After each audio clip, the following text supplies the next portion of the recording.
بسم الله الرحمن الرحيم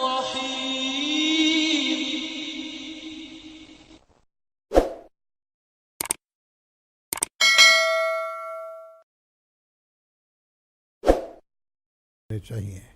جزاکم اللہ تعالیٰ حسن جزا۔ اب ہم پروگرام کو آگے بڑھاتے ہیں اور محترم مولانا محمد حمید کوثر صاحب سے ہمارا یہ سوال ہے کہ قرآن مجید اللہ تعالیٰ کا کلام ہے اور قرآن مجید کو ہستی باری تعالیٰ کے ایک واضح اور بیان ثبوت کے طور پر پیش کیا جاتا ہے، تو اس حوالے سے میں آپ سے تفاصیل جاننا چاہوں گا کہ قرآن مجید کو کس طرح ہم ہستی باری تعالیٰ کے ثبوت کے طور پر اور ایک علام الغیوب خدا تعالیٰ کی طرف سے نازل کی گئی کتاب ہے، یہ ہم کس طرح دنیا کے سامنے پیش کر سکتے ہیں؟ کہ اس کے جواب میں عرض یہ ہے کہ سب سے پہلی بات یہ ہے کہ قرآن مجید یہ سن 610 عیسوی سے اس کا 20 اگست سن 610 عیسوی سے اس کا نزول شروع ہوا اور رسول کریم صلی اللہ علیہ وسلم کی وفات 26 مئی 632 میں ہوئی، یعنی یہ 22-23 سال کے عرصے میں یہ قرآن مجید نازل ہوا۔ 7ویں صدی عیسوی میں یہ نزول ہوا۔ اب یہ جو ہوا یہ 77,934 الفاظ پر مشتمل یہ قرآن مجید ہے۔ 114 اس کی صورتیں ہیں، سب سے بڑی صورت سورہ بقرہ اور سب سے چھوٹی صورت سورہ کوثر ہے۔ اللہ تعالیٰ قرآن مجید میں ہی ایک واضح بات بتاتا ہے وَإِن كُنتُمْ فِي رَيْبٍ مِّمَّا نَزَّلْنَا عَلَىٰ عَبْدِنَا فَأْتُوا بِسُورَةٍ مِّن مِّثْلِهِ، کہ یہ قرآن مجید یہ اللہ تعالیٰ کی طرف سے نازل شدہ ہے جو حضرت محمد مصطفیٰ صلی اللہ علیہ وسلم پر نازل ہوا۔ اگر تم یہ سمجھتے ہو یہ علام الغیوب کی طرف سے نہیں ہے، یہ کسی محمد صلی اللہ علیہ وسلم نے خود بنایا ہے اور اس کے پیچھے اللہ تعالیٰ کی ذات نہیں ہے اور یہ انسان کی استطاعت میں ہے یہ قرآن بنانا، تو ہم تمہیں چیلنج کے طور پہ کہتے ہیں کہ فاتو پہ صورت چھوٹی سی صورت سورہ کوثر ہے، 3 آیات ہیں، اس کے برابر تم کوئی صورت لے کے آؤ تو ہم مان لیں گے کہ یہ انسان کی استطاعت میں تھا قرآن مجید بنانا۔ یہ علام الغیوب اس ہستی کی طرف اشارہ نہیں کرتا جس نے یہ اتارا ہے۔ 1400 سال میں کسی کا ایسی آیات نہ بنا سکنا یہ واضح ثبوت ہے کہ اللہ تعالیٰ موجود ہے، اس کی طرف سے یہ قرآن مجید نازل ہوا اور یہ قائم اور دائم ہے۔ کسی انسان کے بس میں نہیں کہ قرآن مجید کی چھوٹی سی صورت کے مقابلے میں کوئی صورت بنا سکے۔ ایک تو پہلی بات اللہ تعالیٰ کی موجودگی کی، اللہ تعالیٰ کے ہونے کی یہ ہے۔ دوسری بات یہ کہ قرآن مجید میں جو ذکر ہوا ہے، میں بہت سی باتیں ہیں وہ چھوڑتے ہوئے 1-2 باتوں کا ذکر کرتا ہوں۔ ایک ہستی سیدنا محمد صلی اللہ علیہ وسلم کو مدینہ میں یہ بتا رہی تھی کہ بعض انکشافات ایجادات ہیں جو مستقبل میں ہونے والے ہیں۔ مدینہ میں اس وقت کوئی یونیورسٹی نہیں تھی، کوئی جغرافیہ دان نہیں تھے، کوئی رصد گاہ نہیں تھی، کوئی کچھ نہیں تھی، اور اس وقت اللہ تعالیٰ بتا رہا تھا مرج البحرین یلتقیان بینہما برزخ لا یبغیان، کہ 2 سمندر ہیں، ایک وقت آئے گا جو ملا دیے جائیں گے، ایک دوسرے سے مل جائیں گے، بینہما سر دست ان کے درمیان ایک برزخ ایک روک ہے۔ 1259 سال بعد 1869 میں نہر سوئز کھودی گئی اور اس کو بحر روم اور بحر احمر کے ساتھ ملایا گیا۔ جس برزخ کا ذکر تھا وہ 168 میل خشکی کا ایک رستہ تھا۔ جب اس کو بنایا گیا 150 میٹر اس کی چوڑائی ہے، 18 میٹر اس کی گہرائی ہے، اور یہ ساری کی ساری برزخ دیکھیں 1269 سال پہلے اللہ تعالیٰ بتا رہا ہے کہ 2 سمندر ہیں، ان کے درمیان ایک برزخ ہے۔ مجھے اس نہر میں سفر کرنے کا موقع ملا ہے، دیکھ کے انسان حیران رہ جاتا ہے، ادھر بحر احمر ہے اور ادھر بحر روم ہے، 168 میل کا یہ فاصلہ ہے۔ اس وقت ایک خدا محمد صلی اللہ علیہ وسلم کو بتا رہا تھا کہ یہ دونوں سمندر آپس میں مل جائیں گے، یہ بیچ کی برزخ جو ہے یہ ختم ہو جائے گی۔ یہ کون تھا جو محمد صلی اللہ علیہ وسلم کو بتا رہا تھا؟ یہ کون تھا جو آپ کو مطلع کر رہا تھا؟ اور بین ہی اس طرح سے وہ پورا ہو جاتا ہے۔ اور اس کے بعد اللہ تعالیٰ فرماتا ہے کہ دیکھو ایک تو نہر سوئز اور دوسری نہر پاناما، اس کا بھی اسی طرح کا ہی ہے، بحر اوقیانوس اور بحر الکاہل کو دونوں کو ملا کے وہ جو بیچ کی روک تھی وہ ساری کی ساری ختم ہو گئی، اور اللہ تعالیٰ نے ایک علامت یہ بتائی کہ اس میں سے موتی اور جواہرات نکلیں گے، وہ بھی ان دونوں ساحلوں پر بے شمار موتی اور جواہرات ملتے تھے اور ملتے ہیں، اور پھر کشتیاں ہیں جو اس کے اندر سے جاتی ہیں۔ اب یہ پیش گوئی کا 1250 سال پہلے نبی کریم صلی اللہ علیہ وسلم کے ذریعہ قرآن مجید میں اس کا ذکر آ جانا، یہ اس بات کی دلیل ہے کہ اللہ تعالیٰ ہی تھا جو رسول کریم صلی اللہ علیہ وسلم کو یہ باتیں بتا رہا تھا، اور اپنے وقت پر بعینہ ہی یہ پیش گوئی پوری ہوئی۔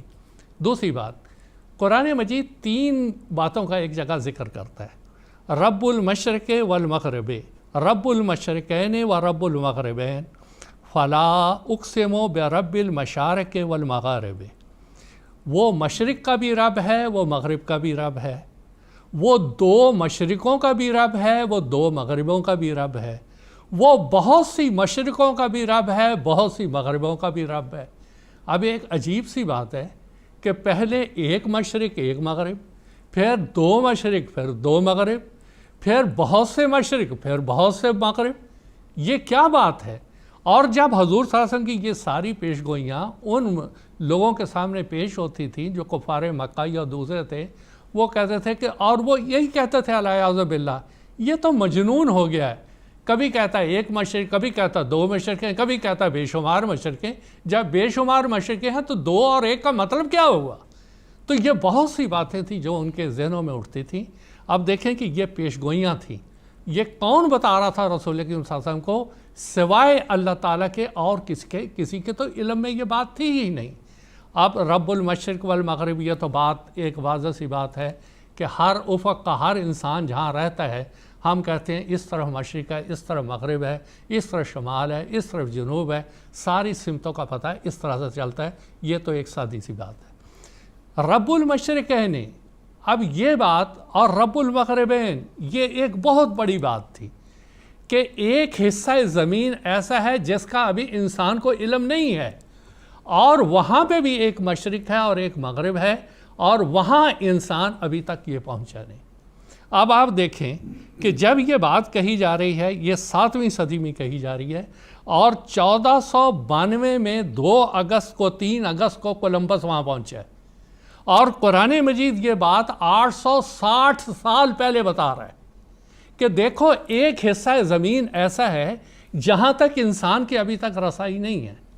حضرت موسیٰ موعود رضی اللہ تعالیٰ عنہ نے ایک خطاب فرمایا جلسہ سالانہ کے موقع پر، جو کہ 1937 کا ہے۔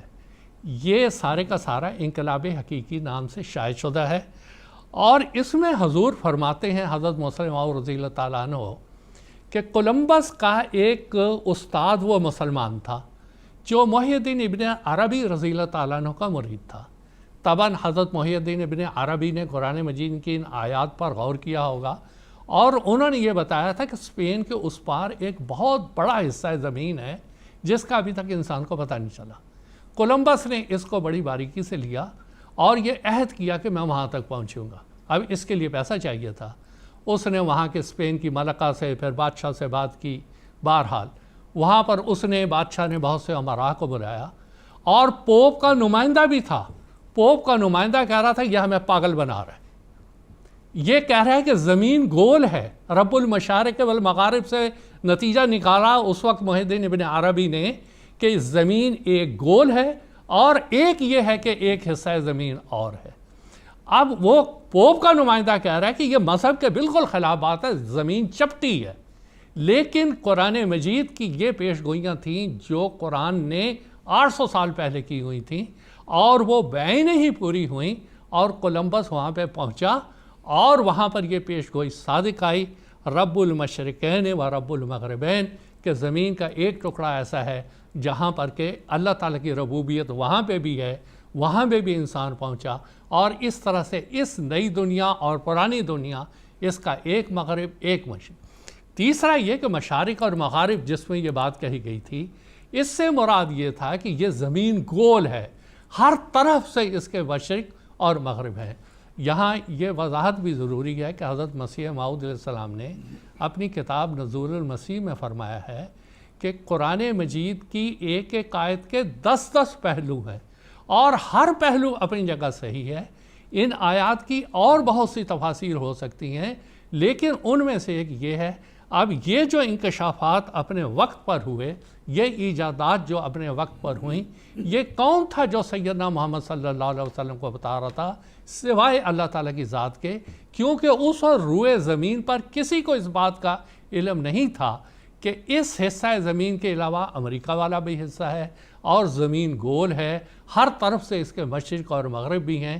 یہ اس بات کی بین دلیل تھی کہ اللہ تعالیٰ کی ذات تھی علام الغیوب، وہ جانتی تھی جو انسان اس وقت تک نہیں جانتا تھا، مذہبی دنیا نہیں جانتی تھی، کوئی مذہب والا نہیں جانتا تھا. صرف رسول کریم صلی اللہ علیہ وسلم کو اللہ تعالیٰ نے بتایا اور اپنے وقت پہ اس کا اظہار ہوا. تیسری بات جو عرض کرنا چاہتا ہوں وہ یہ کہ دیکھیں 1400 سال پہلے قرآن مجید ایک انتباہ کر رہا تھا اور یہ بغیر اللہ تعالیٰ کے اور کوئی یہ بات بتا نہیں سکتا تھا. قرآن مجید کی ایک صورت ہے، اس کا نام ہے سورہ دخان. اس میں اللہ تعالیٰ فرماتا ہے فَارْتَقِبْ يَوْمَ تَأْتِي السَّمَاءُ بِدُخَانٍ مُبِينٍ يَغْشَى النَّاسَ هَٰذَا عَذَابٌ أَلِيمٌ کہ اے انسان تو ڈر، ایک وقت ایسا آئے گا کہ یہ جو آسمان ہے اس کے اوپر ایک واضح دھواں چھا جائے گا جو لوگوں کو ڈھانپ لے گا. یہ بہت دردناک عذاب ہوگا. آج آپ دیکھ لیں کہ جس دور کے اندر ہم داخل ہو گئے، زمین کا درجہ حرارت اتنا زیادہ بڑھ گیا، دنیا کے تمام ممالک ماحولیاتی آلودگی سے سخت پریشان ہیں.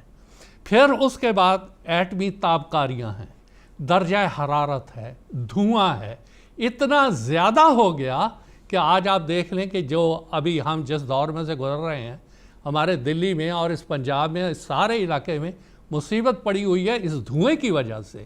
اور یہ کہا جا رہا ہے اس دھوئیں کی وجہ سے انسان دلی میں سانس نہیں لے سک رہا. اسی طرح بڑے بڑے شہروں کی حالت ہے. یہ تو ابھی ابتدا ہے. زمین پہ درجہ حرارت بڑھتا چلا جا رہا ہے اور تمام قسم کی مصیبتیں دنیا میں آتی چلی جا رہی ہیں. کہیں بے وقت کی بارش، اب ہمارے ہی اس علاقے میں بے وقت کی اتنی برف باری شروع ہو گئی جس کی وجہ سے لوگوں کو نقصان ہوا، اور جب بارش کا موسم تھا اس وقت بارش نہیں ہوئی.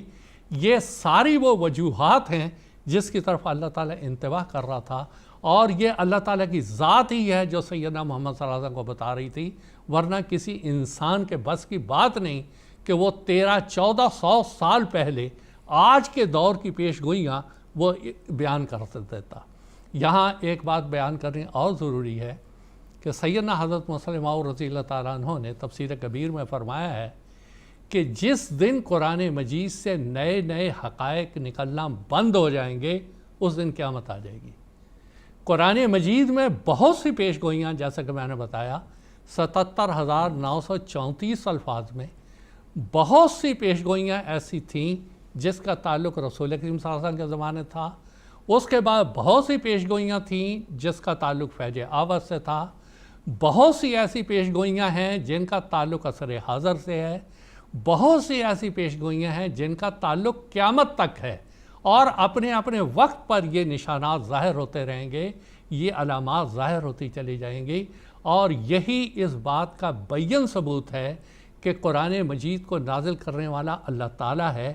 اگر اللہ تعالیٰ کی ذات نہ ہوتی تو کون تھا جو علام الغیوب جو اس طرح کی پیش گوئیاں آج سے ہزاروں سال پہلے کر دیتا، اور وہ بڑی صفائی کے ساتھ پوری ہوتی چلی جا رہی ہیں. اور ان پیش گوئیوں کا مطلب یہ تھا کہ اگر انسان اس کے اوپر توجہ کرتا، غور کرتا، تو ان بہت سے مصائب سے بچ جاتا. آج جو وہ دھوئیں دخان والی بات ابھی آپ آئی، اگر انسان نے اس طرح توجہ نہیں کی اور اس طرح سے پیٹرول کی تباہی ہوتی رہی، اس طرح سے درختوں کا کٹاؤ ہوتا رہا، اور یہ اللہ تعالیٰ کی انتباہ ہے ھذا عذاب علیم، یہ ایک عذاب کی شکل اختیار کر لے گا. اور انسان کو آج ہی اس طرف سے بچنا چاہیے. کوششیں ہوتی ہیں مگر اپنے مفادات کے پیش نظر ان سب کو پس پش ڈال دیا جاتا ہے. جی جزاک